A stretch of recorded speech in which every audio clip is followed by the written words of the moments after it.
A paz do Senhor, turma do discipulado, que Deus possa estar abençoando a cada um de vocês que estiverem assistindo esse vídeo. Essa é mais uma aula,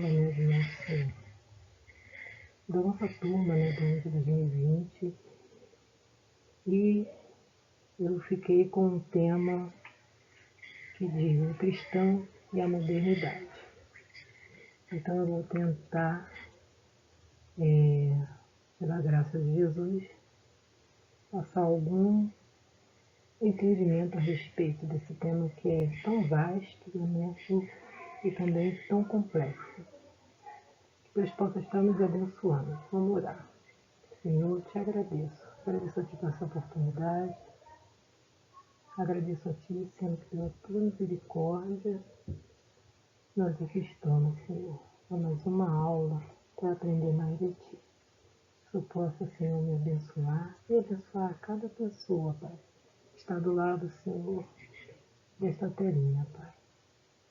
E essas vidas, Senhor, cada uma delas possam ser abençoadas, Senhor, naquilo que elas necessitam de Ti, Pai. Assim como eu, Senhor. Que nós possamos aprender mais um pouco da Tua palavra. E não somente aprendê-la, mas também botar em prática, Pai. Venha nos guiar na pessoa do Teu Santo Espírito. É o que eu te peço, em nome de Jesus. Amém. Como eu havia falado, o tema de hoje é o cristão e a modernidade. Essa aula, ela é para a turma completa, né? Não é para pequenos grupos, é para toda a turma e vamos ver um pouco do que nós conseguimos compreender. Qual o significado para o cristão e esse tema. O versículo que eu já quero deixar de base, né, para esse estudo, está em Romanos 12, 2, e diz assim: não se molde ao padrão deste mundo, mas transforme-se pela renovação da sua mente, para que sejam capazes de experimentar e comprovar a boa, agradável e perfeita vontade de Deus. Eu fiz aqui uma pequena explicação a respeito do que seria a palavra em si, né, modernidade. Eu tirei essa explicação, né, da internet. Eu achei ela, assim, de todas as que eu pesquisei, eu achei essa um pouco a que mais, assim, deixou claro, né, o que diz respeito à modernidade. Conceito sobre modernidade.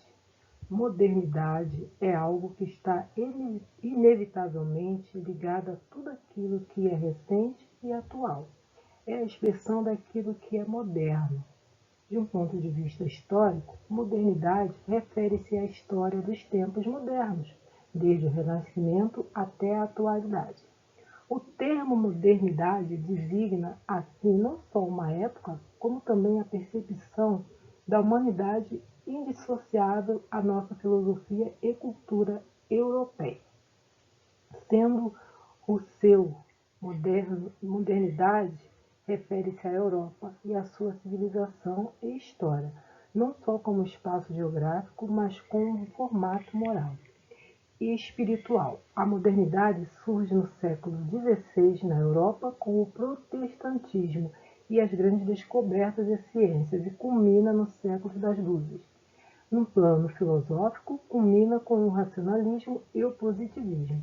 Em termos civilizacionais, a modernidade tem um caráter de conquista pelo homem moderno, da sua autonomia e da vontade de inventar e criar técnicas novas, ou seja, os projetos racionalistas que têm o seu auge com a filosofia cartesiana. E aqui embaixo tem a referência de onde foi tirado esse trecho. Eu não vou entrar na questão do significado de modernidade no sentido de história, né? Porque não é a nossa intenção, porque no caso o termo modernidade foi se transformando no decorrer do tempo. Mas o início desse momento histórico, ele ficou conhecido também como iluminismo, porque foi uma época, né, no século 17, se não me engano, foi uma época onde o homem começou a descobrir a ciência e começou a questionar muitas coisas, e com isso o homem acabou até se voltando contra a igreja na época. E então culminou a Revolução Francesa, logo depois a Revolução Industrial, ou seja, esse termo vem de séculos passados. Mas hoje, na atualidade, a modernidade tomou uma roupagem bem assim, diferente do que ela tinha quando ela foi iniciada. A modernidade e suas interferências na sociedade. A cada época, a humanidade passa por fatos históricos que interferem efetivamente na sociedade. Esses fatos trazem mudanças significativas nas diversas áreas que compõem essa sociedade. Áreas como da política, da economia, da ciência, das tecnologias, da educação, da religião, entre outras. Um dos fatos históricos que trouxe grandes transformações e descoberta para a humanidade foi a modernidade. Este período mudou a forma do homem olhar a igreja, a ciência e as culturas sociais da sua época. E com o passar do tempo, essas transformações têm evoluído gradativamente e de forma globalizada, e muitos estudiosos têm a chamado de pós-modernidade. Eu, ao pesquisar sobre esse tema,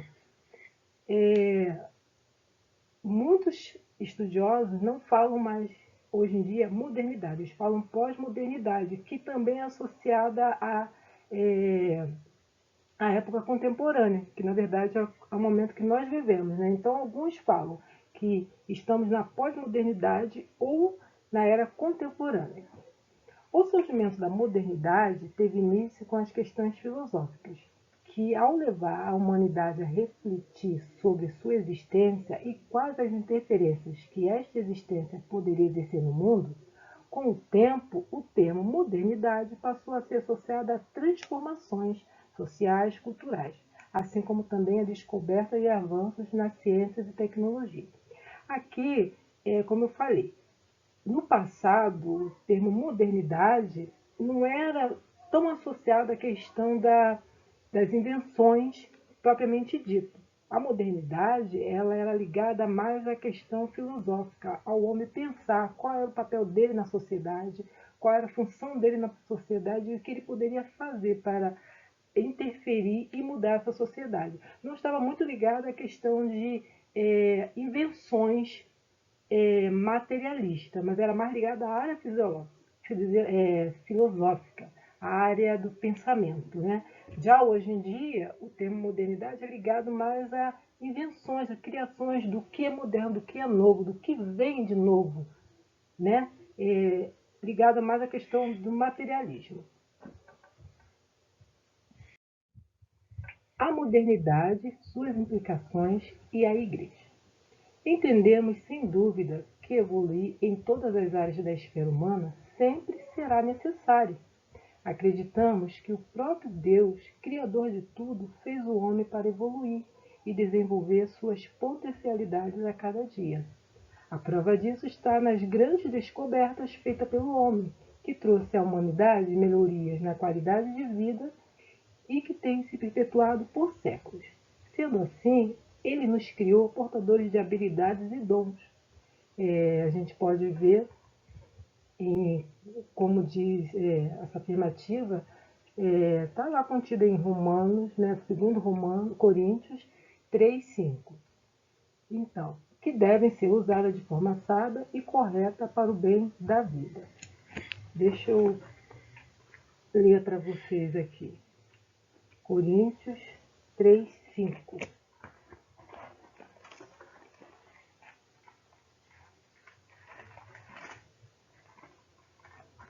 Segunda Coríntios 3:5. Não que sejamos capazes por nós mesmos de pensar alguma coisa, como de nós mesmos, mas a nossa capacidade vem de Deus. Ou seja, a Bíblia afirma que tudo que o homem faz e é bom, isso foi dado por Deus. Então, tolo é aquele que se vangloria, né, de suas qualidades, de suas inteligências, porque É Deus quem nos capacita, é Deus quem nos dá. Até mesmo aqueles que às vezes não estão na presença do Senhor, mas estão fazendo coisas para melhorar a vida em sociedade, a própria vida, né? Então, assim, os talentos, os dons foram dados por Deus. Muitas vezes o homem usa de forma incorreta, mas foi Deus que beneficiou ele com essa capacidade. Porém, diante de tantas descobertas e transformações feitas pelo homem, ocorridas em todas as esferas da sociedade, muitas vezes essas invenções não trazem consigo somente benefícios, há também prejuízos, que na opinião de alguns podem ser considerados os efeitos colaterais, com um pequeno preço a se pagar em prol de um bem maior para a humanidade. Mas, muitas vezes, por trás dessas invenções, não há genuinamente somente interesses de progresso e melhoria para a sociedade, mas sim de obtenção de poder, lucros e controles sobre as pessoas e interesse próprio. No que diz respeito ao que a Bíblia ensina e nós cristãos devemos defender, ninguém deve ser ganancioso e pensar somente no seu bem. Para confirmar esse final, eu vou ler em Provérbios 21, 26.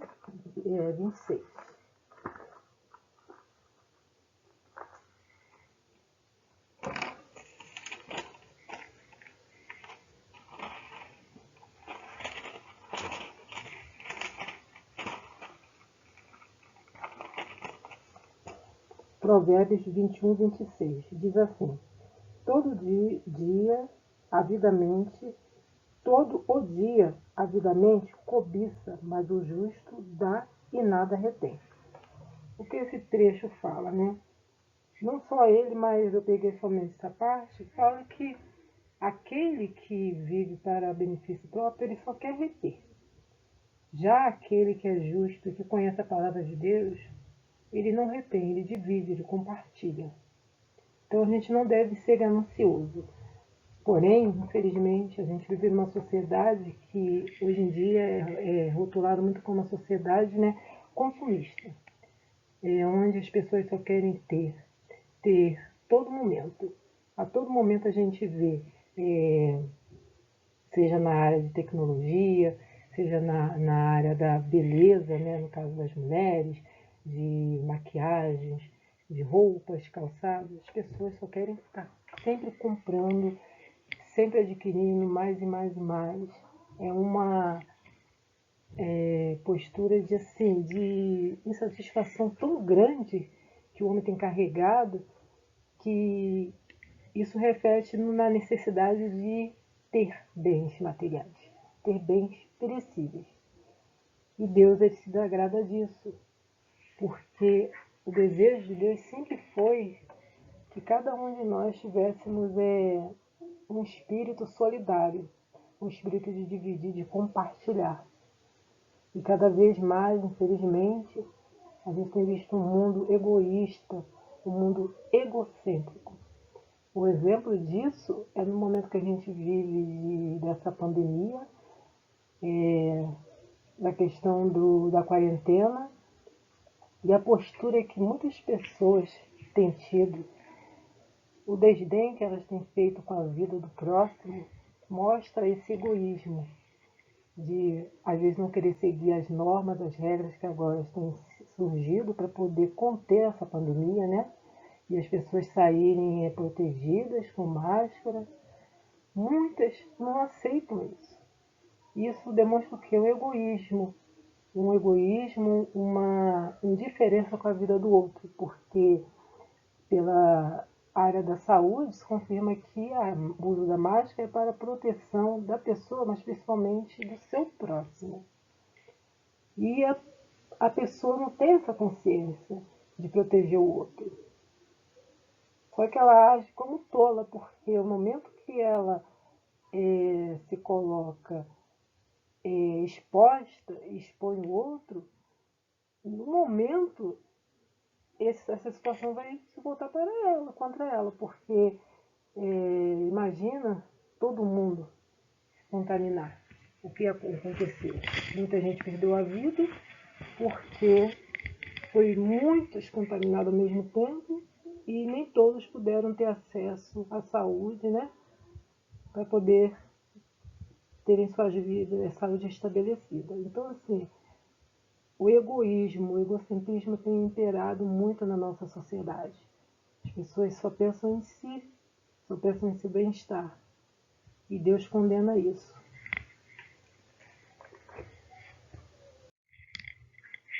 Uma das áreas que mais tem evoluído na modernidade é a área da tecnologia, né? A área tecnológica, onde a cada momento são criados aparelhos eletrônicos com tecnologias de ponta.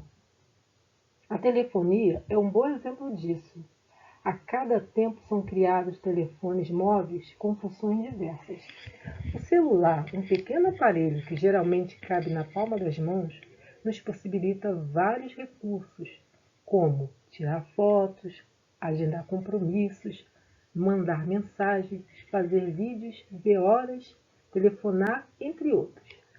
Antes era necessário se ter um aparelho para cada uma dessas funções. Agora tudo se resume a somente um. Com isso, de certa forma, poderíamos dizer que a vida diária ficou mais fácil. Mas será mesmo? Assim como a maioria dos eletrônicos, o aparelho celular foi criado para nos poupar tempo, facilitar nosso dia a dia. Contudo, tem acontecido justamente o contrário. O tempo que deveria sobrar e nos possibilitar uma melhor administração dele, por muitas vezes tem sido roubado, com joguinhos, horas excessivas nas redes sociais e outros usos inapropriados desse aparelho. Poderíamos descrever aqui muitos outros prejuízos que esta tecnologia tem trazido ao homem. O aparelho de celular é uma ótima inovação tecnológica, porém o problema está na forma como ele é usado por muitas pessoas. E a Bíblia, ela nos orienta a sermos prudentes em todas as nossas ações. Dependendo da forma como agimos ou usamos os recursos criados para melhorar a nossa vivência, isso pode vir a se tornar bênção ou maldição. Vamos ler lá em 1 Coríntios 6:2.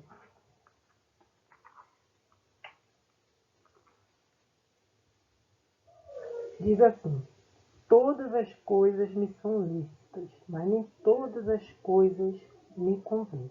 Todas as coisas me são lícitas, mas eu não me deixarei dominar por nenhuma. Ou seja, a gente tem o livre-arbítrio. Aqui está sendo usado como exemplo o celular, embora esse trecho fala não somente de questão de uso de um aparelho, mas fala de questão de comportamento, de postura diante de situações que a gente pode fazer ou não pode. Deus nos deu um livre-arbítrio, mas a gente, ele também nos capacitou de inteligência para fazermos as escolhas certas. Então, o versículo de 1 Coríntios 6:12 fala: todas as coisas eu posso fazer, porém, será que me convém? Convém, às vezes, a gente pegar um aparelho e ficar horas e horas naquele aparelho, rolando a tela. Agora é tão fácil, né? Antigamente a gente tinha que digitar usando os botõezinhos, agora não, é na própria tela, ela vem com um sistema que, ao tocar, a gente já consegue manusear a tela e usar do jeito que a gente quiser.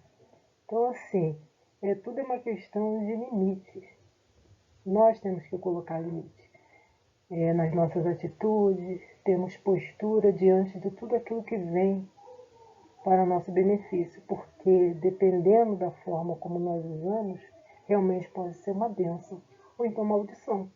No momento, uma das melhores formas que a gente está usando, não só o celular, mas como toda forma de tecnologia, como essa agora que eu estou aqui transmitindo essa aula, tem sido uma maravilha, porque a gente tem usado para mantermos conectados como irmãos, assistindo aos estudos, assistindo aos cultos, assistindo a programações que antes era necessário estarmos juntos ali, como foi a EBF hoje, né?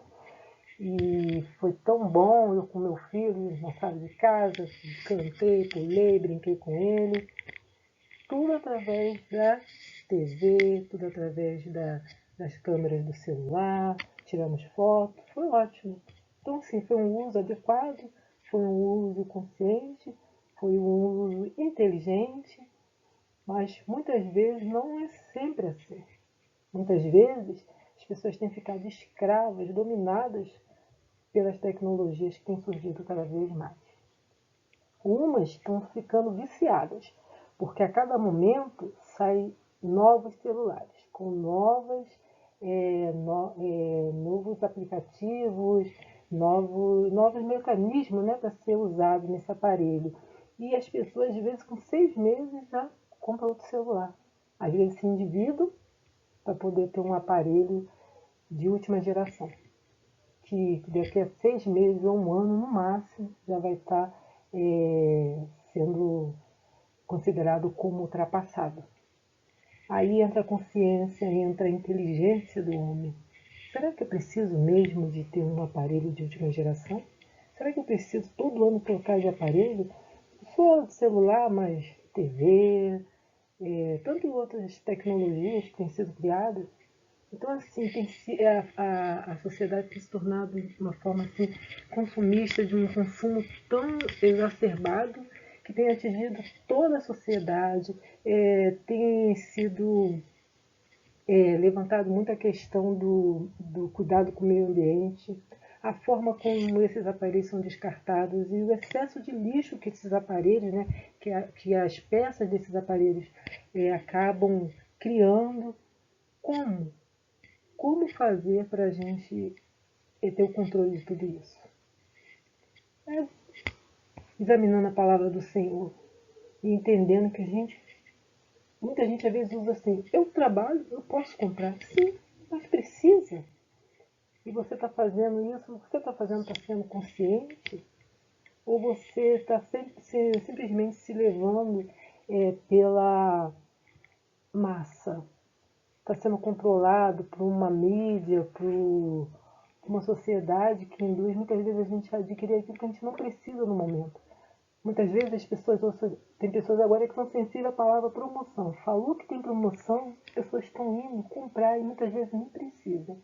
Nem precisam. Então, assim, é uma falta de controle que é necessário que a gente reveja o nosso comportamento diante dessa sociedade e de toda essa modernidade que cada dia é nos apresentado, cada dia tem uma novidade. Nós, como cristãos, temos agido de forma correta diante disso? Nós temos agido como realmente pessoas conscientes? Ou simplesmente nós temos nos tornado como as pessoas que não conhecem a Deus, que vivem sendo levadas de um lado para o outro, sendo conduzidas como se fossem robôs. A igreja ante a modernidade. A igreja do Senhor deve sempre ter um olhar prudente diante de todas as mudanças que ocorrem no mundo e na sociedade onde estamos inseridos.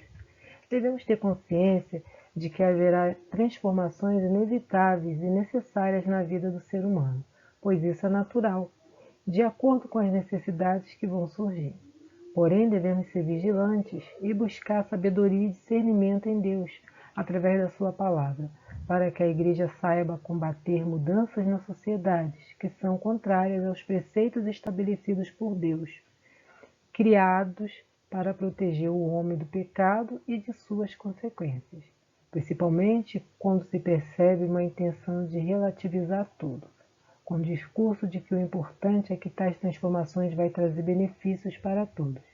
Por trás dessas mudanças podem existir influências malignas sobre o homem, para levá-los a criar valores sociais que tendem a quebrar os valores que Deus estabeleceu para a humanidade. Saiu digitado aqui errado, né? Botei tentem, mas é tendem, né? Valores que tendem a quebrar os valores que Deus estabeleceu pela humanidade. Eu vou ler aqui em Jeremias 17, 9 e 10, que diz assim: enganoso é o coração, mais do que todas as coisas, e perverso, quem o conhecerá? Eu, o Senhor, esquadrinho o coração, eu provo os pensamentos, e isso para dar a cada um segundo seus caminhos e segundo o fruto de suas ações. Esse versículo deixa bem claro que realmente quem conhece a intenção do coração do homem, do ser humano, é Deus, né? E nós, cristãos, que procuramos viver na presença do Senhor, a gente sabe que todo mundo está sujeito a pecar, todo mundo está sujeito a errar.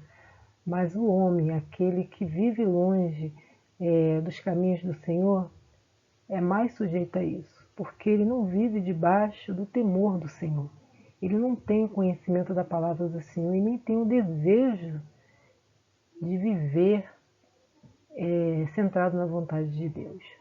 Então é que está o perigo, porque infelizmente muitas vezes pessoas que têm influências na nossa sociedade, líderes, né, do nosso país, dos nossos estados, municípios, não somente na área de política, não, mas em outras áreas também, pessoas que têm algum poder, têm alguma influência, né, no meio social e às vezes vêm com ideias, com sugestões que podem ter um grande impacto, né, na vida da sociedade de uma forma geral. Para aqueles que não conhecem a palavra, para as pessoas que não têm entendimento e nem conhecem o que Deus deseja para o homem, às vezes essas ideias, essas sugestões, essas regras que querem criar podem ser vistas como algo bom, algo correto, algo propício, até porque, né, se fala muito sobre os direitos, né? Nunca se falou tanto a respeito de igualdade, de direitos iguais, nunca se defendeu e deve ser sim defendido. Mas o homem tem que ter o cuidado para ver se realmente todo esse discurso é um discurso somente de interesse particular, que eles querem passar a ideia de que é algo conjunto, que é um interesse de todos. E muitas vezes não é. Eu não vou me aprofundar nessa questão, mas eu acredito que os irmãos podem pensar em inúmeros temas que diz respeito a isso. Mas nós devemos realmente ter cuidado. Se todas essas inovações que têm acontecido na nossa sociedade, se elas estão de acordo com a palavra de Deus. Se estão, se são ideias que não vêm ferir, pelo contrário, vêm de encontro com o que Deus quer para a humanidade, com o que Deus quer para o homem, ótimo. Mas se não estão, nós precisamos ter coragem. Primeiramente, buscar em Deus esclarecimento e entendimento, né? Sabedoria divina para poder combater isso, primeiramente com oração e depois com atitude. Nos posicionarmos realmente com tudo, contra tudo aquilo que vai fazer com que a palavra de Deus venha a ser desonrada, vamos dizer assim. Nós precisamos realmente buscar em Deus direção, porque cada vez mais a gente tem percebido a ação de principados e potestades na nossa sociedade mundial, não só do Brasil, não só dos países aqui próximos, mas do mundo, da Europa, Ásia, todo mundo. Infelizmente, cada vez mais o pecado tem se propagado de tal maneira e a gente tem visto tantas coisas que muitas pessoas mais antigas podem falar: nossa, eu não acredito que isso está acontecendo. Na minha época, né? Vamos dizer assim, às vezes os nossos parentes mais velhos costumam falar muito assim, na minha época, quando as pessoas são de mais idade, costumam usar essa frase. Isso não acontecia, mas hoje em dia o mundo está perdido. Não está perdido, mas está caminhando, né? Porque as pessoas cada vez mais têm se voltado para seus próprios interesses. No início desse estudo, eu falei um pouco, né, da origem dessa era do modernismo, né, da modernidade, e no século, se eu não me engano, no século XVII, essa época foi conhecida como iluminismo. E o iluminismo, uma das características dele era para a questão do homem, voltado somente para o seu interesse, para suas vontades. E hoje em dia se ouve muito o termo hedonismo, né? Do homem que só em busca do seu próprio prazer. O prazer pelo prazer, não importa de que forma. Mas se está me fazendo bem, tudo bem. Só que não é bem assim. E nós temos que, como igreja, realmente buscar forças no Senhor para sermos como a igreja do passado. Fazermos diferença nessa sociedade, como os apóstolos. E o próprio Jesus, em pessoa, mudou uma sociedade de uma época tão difícil, tanto quanto essa agora. Mas Jesus chegou e mudou, transformou, salvou vidas e levantou pessoas para proclamar a verdade dele, a verdade que salva, que liberta, que transforma. O papel da igreja é um papel transformador, sempre será.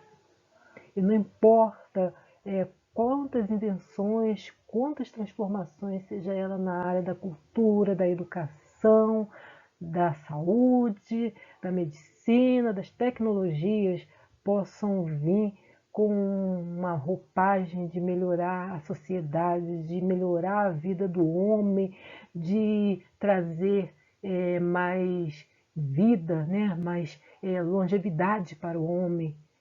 Se todas essas invenções, se todos esses estudos estão baseados em coisas que são pecados para o Senhor, em coisas que na verdade vai levar o homem à perdição. Então a igreja tem que se posicionar, a igreja tem que buscar verdadeiramente o papel de transformadora de cada século, de cada época. Por fim, eu escrevi assim: a igreja deve ser o reflexo do caráter de Jesus Cristo no mundo, sendo ativa e contra qualquer mudança na sociedade que contraria a palavra de Deus. Então a gente realmente temos que buscar coragem para continuarmos sendo diferentes, continuarmos sendo vistos como os crentes, os bíblias, muitas vezes até com outros nomes de ultrapassados, atrasados. A gente sabe que não somos. Somos sim um povo separado e que Deus quer preparar para ir contra todo tipo de ação que o inimigo possa fazer para levar o homem para o inferno. A palavra de Deus fala que Jesus veio para nós termos vida e vida em abundância. E o mais interessante que a gente percebe é que cada vez que o tempo passa e cada vez que o homem descobre formas de se viver aparentemente melhor, cada vez o pecado tem se propagado. Eu não digo que seja por causa dessas descobertas. O pecado impera porque as invenções têm sido ruins, não. A maioria tem sido boa. Mas o que acontece é que o homem tem se tornado assim tão arrogante, tão prepotente, se achando o seu próprio Deus, né? que tem feito com que as pessoas cada vez mais se afastem da presença de Deus. Então nós, como igreja, nós devemos lutar sim também por melhorar a nossa sociedade de uma forma geral, sim, porque nós fazemos parte dela. Mas nós devemos sempre estar atentos àquelas mudanças que talvez sejam somente um engodo do inimigo para trazer o homem cada vez mais para um sentimento de que ele se basta. Eu vou ler aqui em Efésios 4, 17, do 17 ao 24, que diz assim: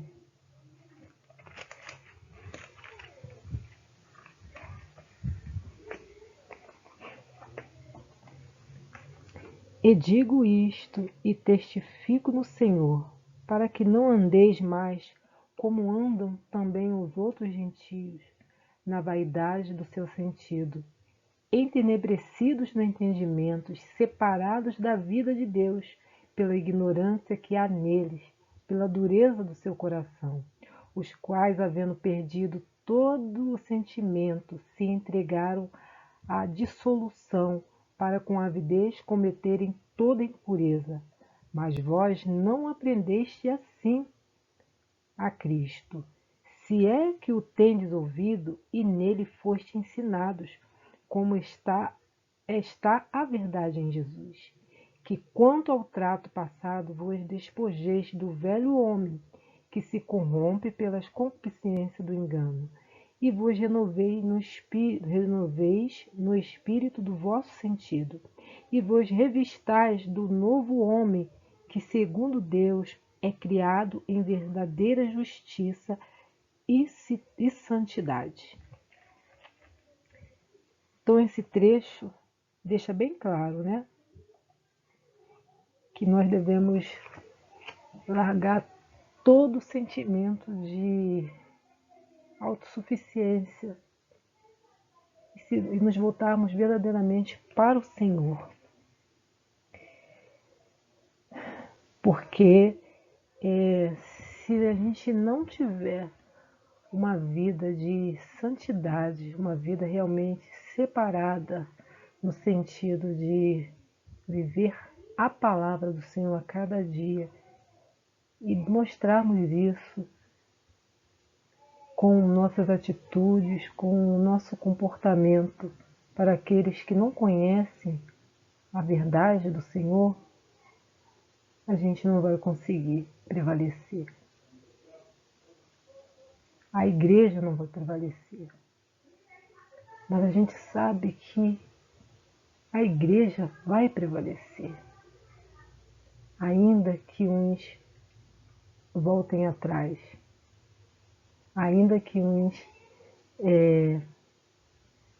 se afastem, haverá aqueles que vão permanecer fiéis. E eu espero em Deus que seja eu, que seja você, que seja muitos de nós, apesar de permanecer na presença do Senhor e contra toda essa sociedade, de forma sábia, prudente, mas realmente nos posicionarmos diante do Senhor, ao lado do Senhor, com o Senhor, para que a palavra do Senhor prevaleça. Eu espero que esse estudo que possa ter trago para vocês mais entendimento, se não mais conhecimento, né? Porque eu sei que muitos de vocês já ouviram esse tema de outros professores, mas que pelo menos possa o Senhor ter falado com vocês através dos versículos que aqui foram citados. E que a nossa vida possa ter sido abençoada e que Deus possa nos dar força na presença dEle, que possa nos dar entendimento da sua palavra e principalmente prática da palavra dEle. Que Deus abençoe a cada aluno e que em breve a gente possa estar nos encontrando, possamos estar realmente compartilhando presencialmente. mais e mais do conhecimento do Senhor.